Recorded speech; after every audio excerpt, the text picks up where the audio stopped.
Nej, men han har nu gjort det.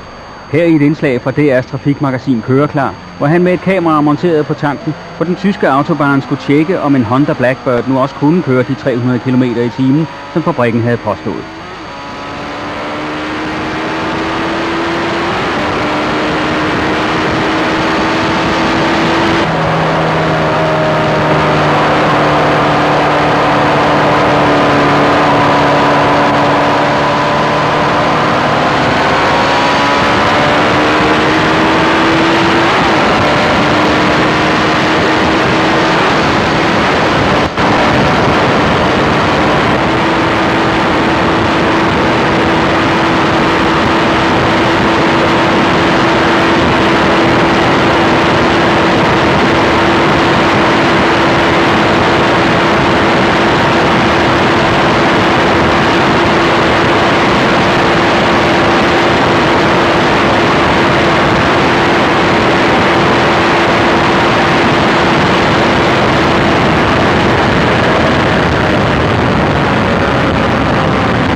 Ja, det kunne den altså godt.